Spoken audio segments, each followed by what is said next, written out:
Nah, ini beritanya ini ya. Jadi bahkan judul beritanya ini bahkan ada hubungan asmara ya. Dari liputan 68.com. Hubungan asmara Brigadir J dan Putri Chandrawati mencuat. Polisi kami ungkap sesuai fakta di TKP. Jadi maksudnya, nah ini pendalaman dari kasus ini masih setengah-setengah ya, masih simpang siur. Seperti apa kisahnya gitu. Nah, ini jenazahnya dikembalikan ke orang tuanya. Namun menjadi polemik karena ketika jenazah ini dibuka ya, walaupun tadinya ini tidak diperbolehkan jenazah dibuka. Tapi kenapa pas dibuka ada polemik. Ternyata luka-lukanya tidak hanya tembakan, ada juga di wajahnya ini luka-luka ya. Nah, ini juga kenapa kalau luka tembak ini seperti ini kan gitu ya. Tapi menurut penjelasan dari polisi ini adalah luka akibat sabetan ya, bukan sabetan apa namanya? Nyasa apa? Peluru yang nyerempet gitu, peluru nyerempet kata informasi dari Mabes Polri. Nah, ini jadi ya, karena memang kalau tidak jelas biasanya apa namanya? Netizen ya, masyarakat ini menjadi tambah mencurigai. Bahkan ini saya lihat ketika saya tulis polisi tembak polisi ada meme yang muncul.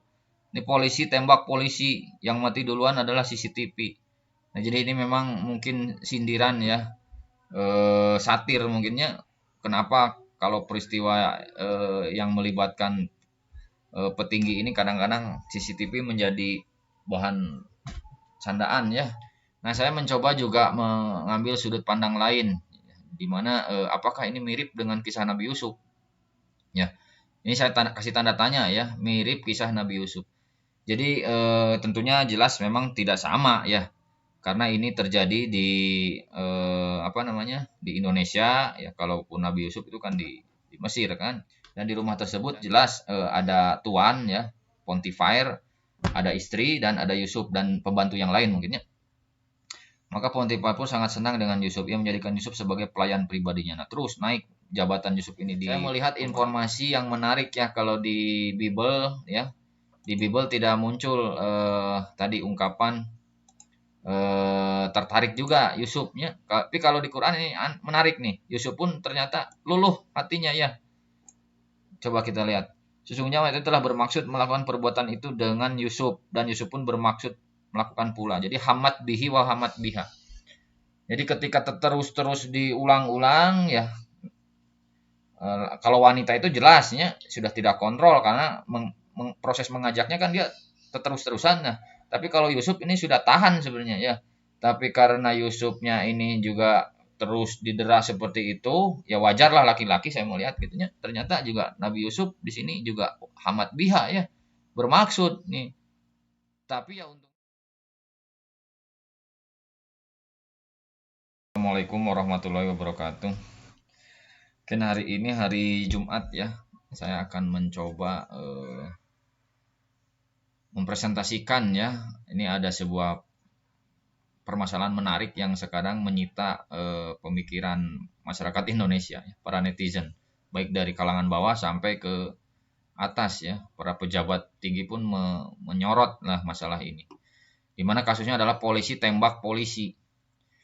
Jadi kasusnya adalah polisi tembak polisi, terjadi korban ya, tewas. Di sini kita lihat coba beritanya. Nah, ini beritanya ini ya. Jadi bahkan judul beritanya ini bahkan ada hubungan asmara ya. Dari liputan 68.com. Hubungan asmara Brigadir J dan Putri Chandrawati mencuat. Polisi kami ungkap sesuai fakta di TKP. Jadi maksudnya Putri Chandrawati ini adalah istri dari jenderal ya, Brigjen ini, Propam, Kepala Divisi Propam Polri Verdi Sambo. Nah, jadi ini istri dari Pak Freddy. Adapun Brigadir J ini adalah korban tewas ya. Ini adalah supir dari Ibu Putri ya. Melihat berita yang beredar, sudah 2 tahun Brigadir J ini bekerja. Nah, beritanya seperti apa kita coba bacakan. Putri Chandrawati dikabarkan menjadi saksi dalam insiden baku tembak Brigadir J dan Baradae. Jadi terjadi tembak menembak ya antara Brigadir J dengan Baradae. Nah, Baradae ini adalah ajudan dari Ferdi Sambo. Nah, ini pendalaman dari kasus ini masih setengah-setengah ya, masih simpang siur. Seperti apa kisahnya gitu. Oke, kita lihat dikabarkan menjadi saksi dalam insiden baku tembak Brigadir J dan Baradae di rumah dinas Kadif Propam Polri Ferdi Sambo di Komplek Polri Duren 3 Pancoran di Jakarta Selatan ya. Pada hari Jumat 8 bulan Juli 2002. Jadi video ini dibuat saya ini membuat video di tanggal 15 ya. 15 bulan Juli. Jadi peristiwa kejadian di tanggal 8. Jadi udah sepekan, 1 minggu ini ya. Terjadi di pukul 5. Dalam peristiwa tragis itu Brigadir J tewas karena luka tembak dari Baradae. Nah, jadi ini ditembak oleh Baradae. Konon katanya tembak menembaknya ini Brigadir J menembak 7 kali, Baradae menembak 5 kali dan 5 kalinya masuk ke tubuh dan menewaskan Brigadir J. Jadi ini permasalahan ya. Adapun katanya Baradae ini tidak satupun peluru masuk ya kalau tembak menembak juga. Jadi makanya menarik nih kisah ini sebenarnya menarik nih. Isu kabar borong soal dugaan hubungan asmara antara Brigadir J dan Putri Chandrawati pun langsung mencuat. Nah, ini akhirnya muncul sebuah dugaan-dugaan ya. Karena apa permasalahannya? Kok kenapa terjadi tembak menembak kan itu? Kalau tidak ada motif mungkin ya. Biasanya kan kalau kasus itu terjadi kan ada motif ya. Motifnya apa? Nah, sehingga ada dugaan ini terjadi isu asmara lah kurang lebih. Bisa jadi. Nah, ini tapi belum tentu juga benar kan? Ini masih dugaan-dugaan kan gitu ya. Yang memicu peristiwa ini. Tidak ada alat bukti ataupun bukti yang mendukung adanya tersebut. Kami tidak mau berasumsi, kata Budi kepada wartawan. Budi ini adalah penyidik ya di Polresnya terkait kasus tembak menembak ini yang akhirnya menjadi korban. Nah, ini korban Brigadir J ini kemudian jenazahnya sudah dikembalikan ke orang tuanya ya di Jambi kalau nggak salah ya. Coba kita lihat. Nah, ini jenazahnya dikembalikan ke orang tuanya. Namun menjadi polemik karena ketika jenazah ini dibuka ya, walaupun tadinya ini tidak diperbolehkan jenazah dibuka.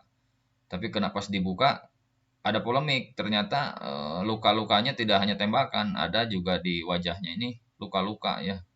Nah, ini juga kenapa kalau luka tembak ini seperti ini kan gitu ya. Tapi menurut penjelasan dari polisi ini adalah luka akibat sabetan ya, bukan sabetan apa namanya? Peluru yang nyerempet gitu, peluru nyerempet kata informasi dari Mabes Polri. Nah, ini jadi tambah curiga juga nya. Bukan curiga, tidak menerima lah ke keluarga ya dengan beri informasi yang seperti ini karena ya kita juga harus dibayangkannya meninggal, putra yang meninggal yang katanya konon 7 bulan lagi akan menikah, yang akan dinikahkan, tapi meninggal dalam keadaan mayat. Nah, dan penjelasan dari Polri, Mabes Polri ini tidak diterima, kurang diterima oleh oleh keluarga, sehingga memang kasus ini semakin membutuhkan kejelasan gitu lah kurang lebih, sehingga berkembang sekarang ini bahwa kasus ini akhirnya oleh Polri ditangani ya oleh Kapolri langsung ya, sehingga Kapolri membentuk tim investigasi ya, investigasi, bahkan Komnas HAM pun ikut turut karena ingin menegakkan hukum seadil-adilnya lah kurang lebih gitu ya, agar memang kasus ini menjadi adil bagi di mata semua masyarakat gitu ya, rakyat. Nah, kurang lebih gitu ini informasinya. Ya, karena memang kalau tidak jelas biasanya netizen ya, masyarakat ini menjadi tambah mencurigai. Bahkan ini saya lihat ketika saya tulis polisi tembak polisi ada meme yang muncul. Ini polisi tembak polisi, yang mati duluan adalah CCTV. Nah, jadi ini memang mungkin sindiran ya, satir mungkinnya. Kenapa kalau peristiwa yang melibatkan petinggi ini kadang-kadang CCTV menjadi bahan candaan ya, karena kenapa mati duluan. Nah, kurang lebih gitulah. Makanya ini butuh penanganan yang memang realistis lah gitunya, mengedepankan ajas keadilan untuk yang berlaku untuk semua kalangan gitu, ya, baik kalangan petinggi maupun kalangan rendah, kurang lebih gitulahnya. Nah, kembali lagi ke judul yang tadi ya, jadi polisi tembak polisi itu jadi menarik ya di Republik Indonesia di bulan Juni ini, trending topik. Nah, saya mencoba juga mengambil sudut pandang lain, di mana apakah ini mirip dengan kisah Nabi Yusuf? Ya, ini saya kasih tanda tanya ya, mirip kisah Nabi Yusuf. Jadi tentunya jelas memang tidak sama ya, karena ini terjadi di di Indonesia ya. Kalaupun Nabi Yusuf itu kan di Mesir kan, dan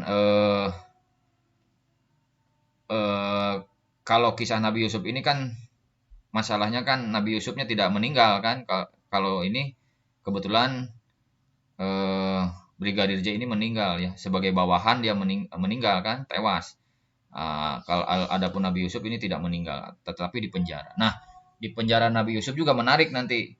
Makanya ini mudah-mudahan menjadi pengingat kita kembali lah untuk menyelidiki kembali ya. Jadi dengan kisah ini kita jadi tertarik untuk mencoba memahami kisah Nabi Yusuf ya. Nggak apa-apanya, biarkanlah kasus ini ditangani oleh yang berwenang ya, artinya oleh kepolisian dan yang lainnya lah gitu yang berwenang. Kita rakyat mah hanya mengikuti ya gitu ya, sejauh mana kasus ini berkembang. Dan ada baiknya juga dengan kisah ini kita teringat kepada kisah Nabi Yusufnya, Nabi Yusuf, karena memang tidak mirip memang kasus ini dengan kisah Nabi Yusuf, sangat jauh ya. Tapi ada satu sudut pandang yang agak sama, di mana sudut pandangnya adalah ini di wilayah tempat kejadian ini di tempat rumah atasan ya, di rumah atasan, di mana terjadi di rumahnya ini siapa nih, Ferdi Sambo. Dan Ferdi Sambo ini adalah kebetulan pemuka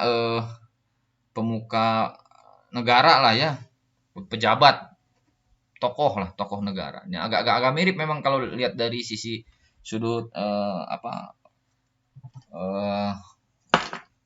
kejadiannya lah, peristiwa kejadiannya ya, artinya di rumah pejabat pemerintah, pejabat negara ya, kepolisian, kebetulan juga melibatkan ini anak buahnya, bawahan. Nah, adapun kisah Nabi Yusuf kan itu juga nyambung ya dengan kisah asmara. Nah, kalau ini kisah asmara masih tanda tanya ya, belum tentu benar kan peristiwa yang membuat motif ini terjadi. Jadi kembali lagi ke judul, bahwa apakah ini mirip kisah Nabi Yusuf? Nah, nanti mirip dan tidak nanti kita lihat waktu saja ya. Nah, namun dalam kesempatan kali ini mungkin saya ingin mencoba membacakan ulang lahnya tentang kisah Nabi Yusuf ya, karena kisah Nabi Yusuf ini menarik ditinjau dari kitab suci ya, baik itu kitab suci Bible ya. Coba kita lihat di Bible. Ini Bible ini adalah kitab suci yang diakui oleh kitab keyakinan Yahudi dan Nasrani-nya. Biasanya kisah Nabi Yusuf ini ada di Kejadian, di kitab Kejadian, di Taurat. Kalau Taurat itu kan 5 kitab kejadian ya, 5 kitab perjanjian lama.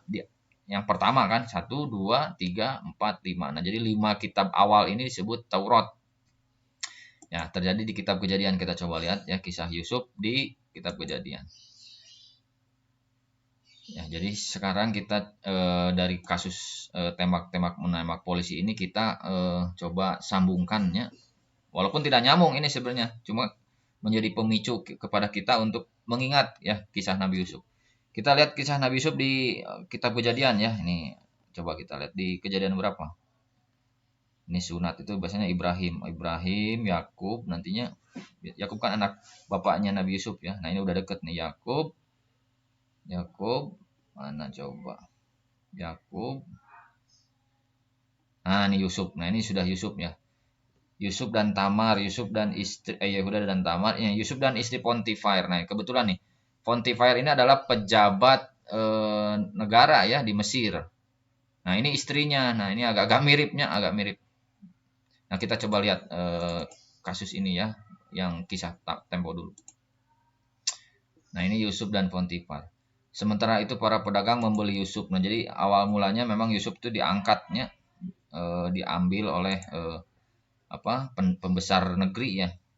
Tuhan menolong Yusuf hingga menjadi orang yang berhasil. Yusuf tinggal di rumah tuannya. Nah, ini kebetulan tinggal di rumah tuannya, yaitu orang Mesir. Potifar melihat bahwa Tuhan menyertai Yusuf dan bahwa ia membuat Yusuf berhasil dalam segala sesuatu yang dilakukannya. Nah, jadi memang Yusuf ini ketika di rumahnya siapa nih? Tuannya itu sangat dipandang kerjanya bagus lah ya sebagai asisten rumah tangga, tapi beliau Yusuf ini bagus lah kerjanya, jadi semuanya tertata. Dan di rumah tersebut jelas ada tuan ya, Potifar, ada istri dan ada Yusuf dan pembantu yang lain mungkinnya. Maka Potifar pun sangat senang dengan Yusuf. Ia menjadikan Yusuf sebagai pelayan pribadinya. Nah, terus naik jabatan Yusuf ini di rumah itu ya. Ia menugaskan Yusuf untuk mengatur rumah tangganya dan memberikan kuasa atas semua yang dimilikinya. Yes. Sejak Yusuf dijadikan pengawas rumah tangga Potifar, Tuhan memberkati rumah dan segala sesuatu yang dimiliki Potifar, baik yang di rumah maupun yang di ladang. Tuhan melakukan ini karena Yusuf. Jadi memang Yusuf ini menjadi pembantu ya gitu yang diangkat ya.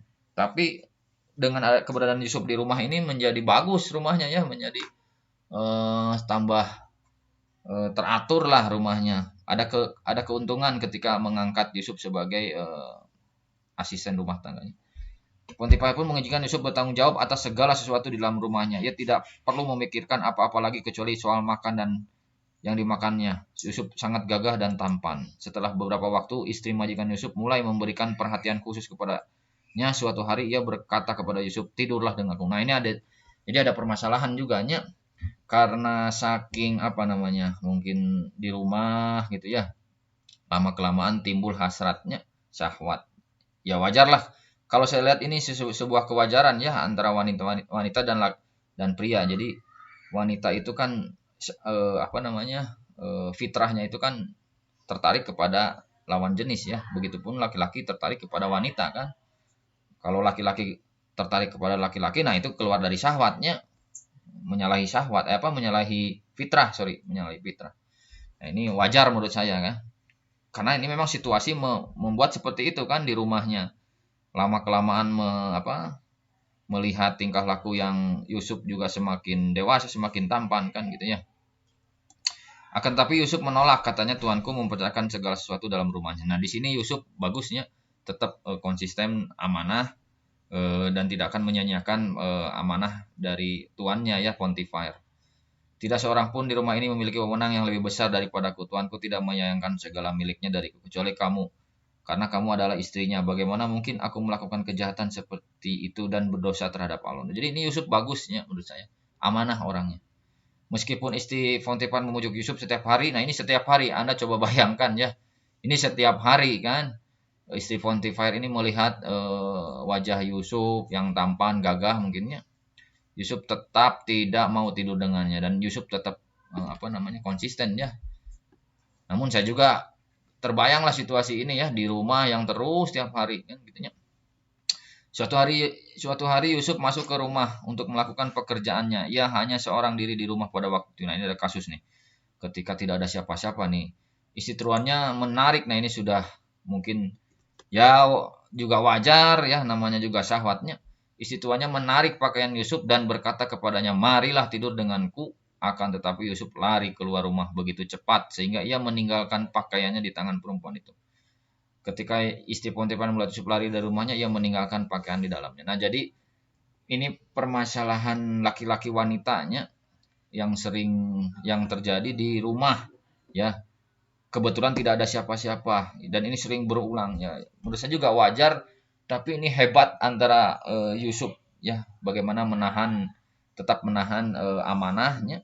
Dia takut kepada Allah satu sisi ya, tapi dia juga laki-laki kan, dengan terus seperti itu.